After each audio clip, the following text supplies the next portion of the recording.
coming up on New Media Tech. What does this whole 100 subscriber thing from YouTube mean? How does it affect you? You know, we're going to talk about all that stuff, plus a $35 device that came out while I was on vacation that is actually kind of neat for a video broadcaster. All that coming up.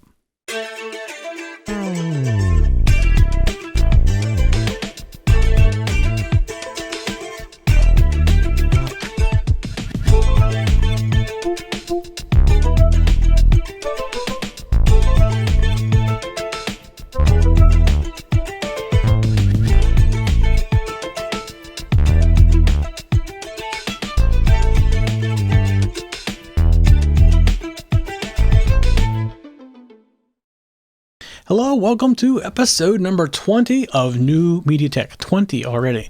Kind of crazy. So, as you have probably figured out, I have been on vacation. I actually told you that last week, and I was on vacation last week, and I was still on vacation this week. In fact, I'm technically on vacation through tomorrow. So, we didn't record on Monday night as we normally do at 8 p.m. This is actually Thursday night, and I never really said anything, so I wasn't sure what day I was going to do it, but this is Thursday night, and next week everything kind of goes back to normal. Last 2 weeks have been kind of wacky because I've had family in and out, and 7 and 9-year-old nephew I'm not used to having 7 and 9-year-old around, so it was a little keeping me very busy. To say the least. So anyways, this is New Media Tech, and I said episode 20, and this is kind of just going to be a little bit of a news update of things that happened in the last couple of weeks, and a few other things that are going on around here. So I do want, before I go too far though, we are trying to build the community a lot more around these techs and TV shows, and we'd like to know, what is the best time for you to listen? If you were able to listen live, what is the best day and time that you would be able to watch? Because we want to make it so it's best for everybody to come and join, to chat live in the community. We have a live chat room. You come in and join. You can chat with us before the show, after the show, all that. And I'm also looking for a co-host for this show. So, I'm going to start interviewing some other new media broadcasters as well. So if you're a new media broadcaster and you'd like to let me, basically what I'm going to do is I want to know how you get started, what do you cover, what's been the difficulties, that type of thing, what difficulties are you still having, all that kind of stuff. I just basically want to do an interview and just talk about some of the stuff that some other broadcasters are going through, some of the common questions, how you got started, how long did it take you to get started, how long you've been doing it, all that kind of stuff. So if you're interested in that too, any of that stuff, send me an email at newmediatech@tech-zen.tv. But do send me an email letting me know what is the best time for you to watch, because maybe we have the show at not the best time for most people. I'm not sure we know what the best time is for most people, and we'd like to get some feedback on that. So we love feedback, and it helps us to improve the show and everything all the time. So anytime you have feedback, definitely let us know. But in this case, I definitely would love to know what is the best time for you to watch. Okay, so the other thing is we have added a Google Plus community now. So if you go to tech-zen.tv, you will see at the top the community link, and it actually goes to Google Plus. That does mean you need a Gmail account. And it's all free. There's no cost involved, but we're going to start sending people over there to communicate with other viewers and the hosts as well. That way we can interact with everybody together, and right now we get emails from individual people back and forth, and it doesn't benefit everybody. Well, if you go over there and we talk, it benefits everybody. So that's kind of our goal. So if you get a chance, go over to tech-zen.tv, click on the community link at the top, and make sure you join that community, and you get regular updates from the community and what's going on over there as well. And after you join the community, you can see it all from your Google Plus account. So what do you have? Might not have a Google Plus account, but you got a Facebook account, right? Okay. So we do have a Facebook fan page as well. It's facebook.com/techzentv. Go there and hit the like button. Unfortunately, those aren't set up over there to communicate like the groups are on Google Plus. So we are going to keep the actual community interaction over on the Google Plus. Again, it's free. If you don't have a Gmail account, it's free. Just go sign up for one, and you can join the community over on in Google Plus. All right, and let's see. One last thing before we get into the news. So I've mentioned this before. We are starting a new network called Elixa TV, and we're doing it because we're going to start doing a lot of shows that are not technology based. Although we do have 2 new shows that are probably going to be released this week. We did the 3rd episode. We have 1 more episode to edit. The episodes have all been recorded, but 1 more episode for one of those shows. So those 2 shows will be coming up on the website, and we have 2 more shows that we're probably going to start here in the next month on TechZen TV. Possibly a 3rd show if I can get some people that were interested in doing it together, but so far it's not been very easy. But in Elixa TV, we have a bunch of new shows coming up. I think there's 7 new shows that we're starting to spin up right now, and in those, I'm not the host on any of them, so I might be behind the scenes of talking occasionally, but in general, I'm more of the behind the scenes person with the non-technology shows, because it's not necessarily 2 of them are sports shows. One of them is a married and family show. So, I mean, that's not my expertise. I'm better behind the camera. However, if you have a show you want to take to the next level, maybe you're only doing audio right now and you want to move to video, or you want to start taking phone calls, things like that, we can do all that stuff for you from here. So let us know. And we're looking for shows to put on the Elixa TV network as well. And in that case, in the most cases, you are still the producer of the show. It's your content. We just do the technical side behind the scenes. We'll help you out with production any way that we can. But in most cases, for most of the shows over there, I'm just basically pushing the buttons for the most part. So we can also help you out with some guest scheduling if you need that. We have somebody that can do that for us, that type of thing. That's kind of what Elixa is going to do. It's going to help shows that have kind of reached their top because they reached the technical top, but they want to go to the next level. We can take on to that next level on the Elixa TV network. And TechZen TV is not going anywhere. In fact, it's going to keep expanding. This basically is we're a content producer, and the Elixa TV network it does produce some content, but we're more distribute and record the content. We don't really want to be as much of a content producer as much as a network. So, okay. But the reason I'm bringing that up is, I don't know if it's this week or next week for this show, but we have new intros that are coming out before the shows that show the whole Elixa TV thing, and it's going to start showing up in the beginning. So if there's any question what Elixa TV is, TechZen TV is not going away. Just wanted to make that completely clear. Okay, so a couple of news items that happened while I've been on vacation, and I had to catch up on this today just to understand all the details behind it. Actually, the one thing I got, and I'm going to show you here a little bit, it's for video broadcasters, this is a cool thing. We'll talk about that in a little bit, though. The big news, I think, this week is that YouTube Live, YouTube has changed it to the requirement to be only 100 subscribers, which is most people that have been broadcasting for any period of time on YouTube probably have 100 subscribers. I think we're up to like 1,700 subscribers right now, something like that. But definitely go out there and subscribe to us. We definitely like to get that number a little higher. It's definitely not as many people as we had combined between the channels before, but I think some people were subscribed to multiple of the channels, so it's probably pretty close at the moment. But so that the good thing is, you can now get to YouTube Live, but the bad thing is now it's potentially everybody and their brother, as some people put it, and have access to do the same thing. And do you stand out? You have to really decide that out for yourself. I have not used YouTube Live for a live broadcast. I've played with it only. However, I think I'm going to start. Now, there's one thing, and I haven't confirmed this as of yet, but I've been told that you cannot do advertising on YouTube Live.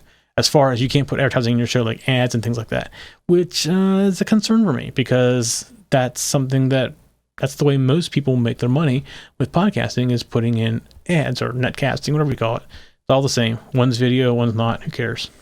But that's how most of us make money, is through advertising. So if you can't advertise on there, it might not be something that's viable for certain people. So the thing about it is it's free, and I'm pretty sure you can broadcast in full HD for free.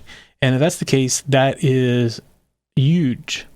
So it depends if your show runs ads or not. If your show doesn't run ads, then maybe that's a good thing for you to do.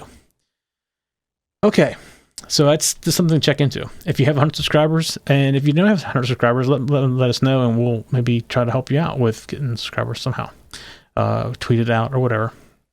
And if you tweet anything out, make sure you put the hashtag New Media Tech, in the tweet. That's our hashtag for this show. And we monitor that. It'll go onto the website, to Twitter and everything, and it'll show up in all of our logs. And in the future, we may even run a contest with some of the Twitter hashtags. We're definitely going to do it with Let's Make It show. Going to give away some free stuff in the store and things like that. But yeah, okay. So here's the other thing that I wanted to show you. This is, and you may have heard about this by now because they sold out and it was a big thing on the news. This is a Chromecast. So it's really small. You see, it's fits in, has USB on this side. The USB is strictly for power, and then this side is the HDMI. So you can pretty much plug it into any HDMI device. So you may ask, why is this important to a broadcaster? And this would be important more to a video broadcaster potentially.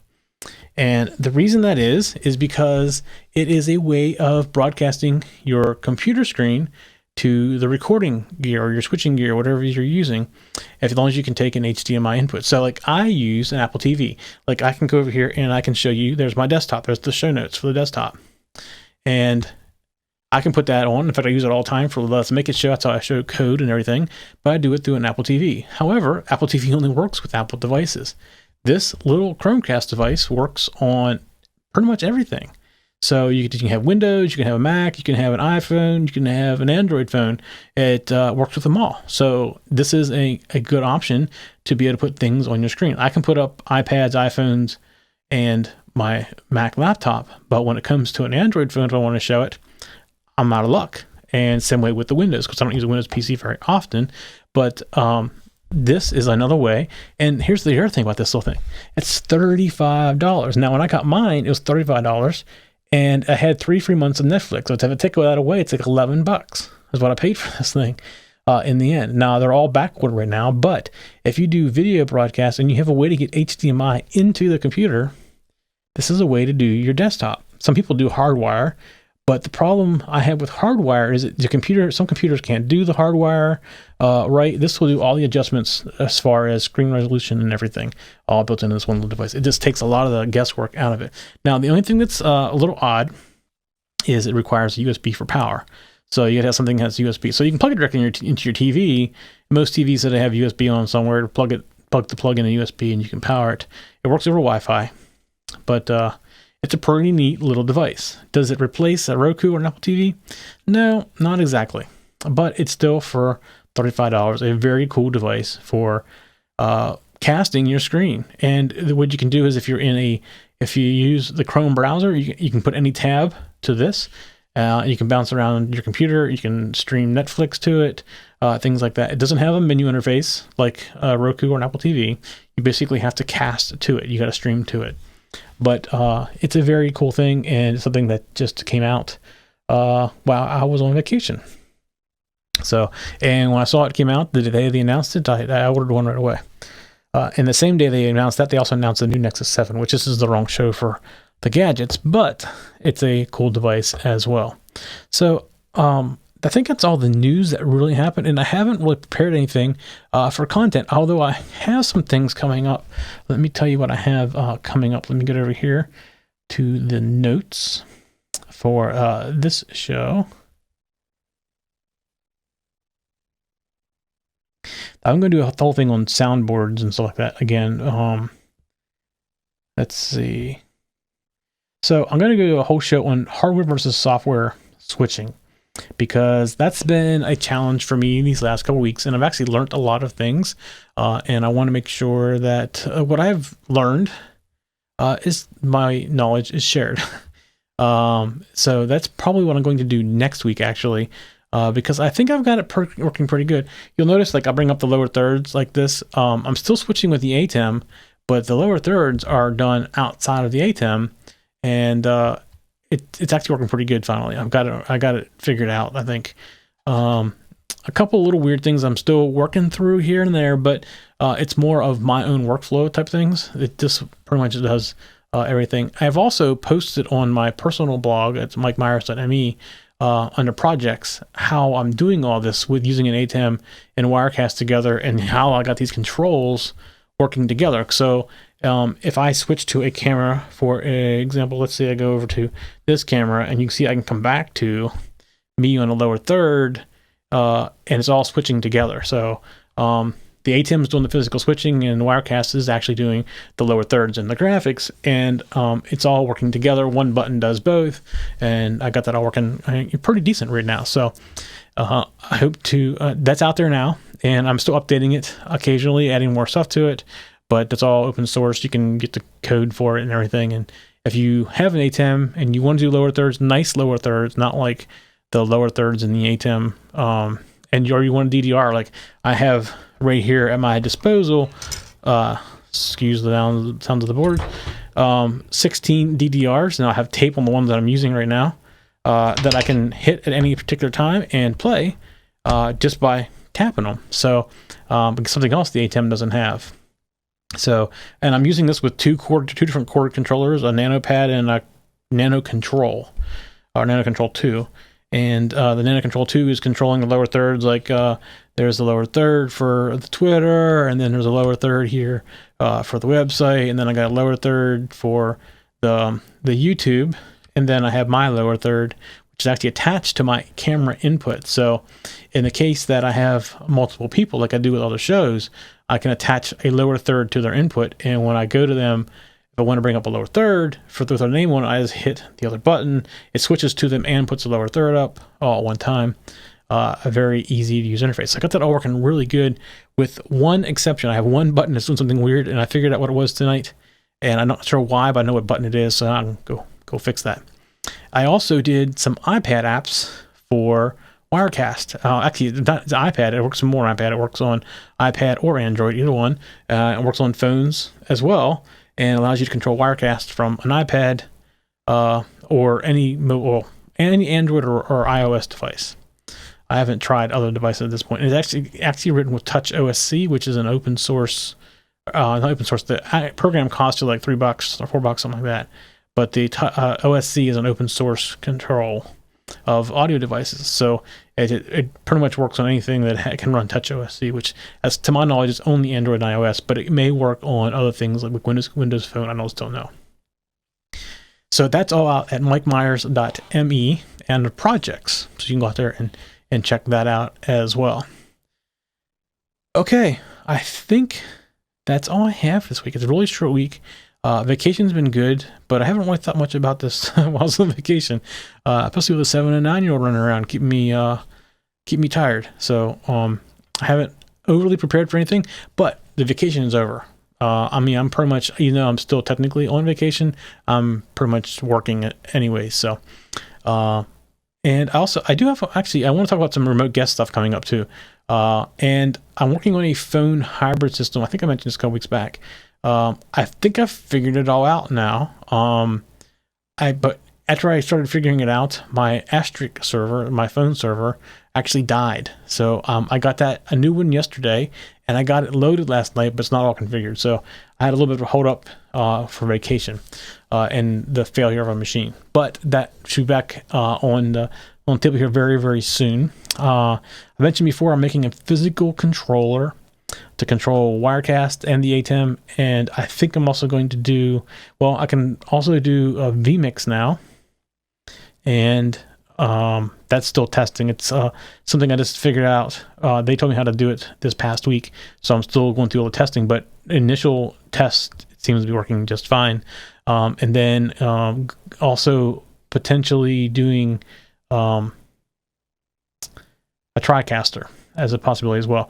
And then the way I'm designing it is I can sidecard things onto it. So I'm thinking about some kind of DDR player that would simulate something like this NanoPad, using maybe smart switches, and also maybe an audio control for an ATEM and a TriCaster, physical audio control. So it would be, actually using, faders and meters and everything. You would actually have a physical interface versus having to go into the software, because the ATEM, even on the big ATEM, the physical board is too hard. There's no way you can change the volume, and there's no faders. You have to go into the software to control it.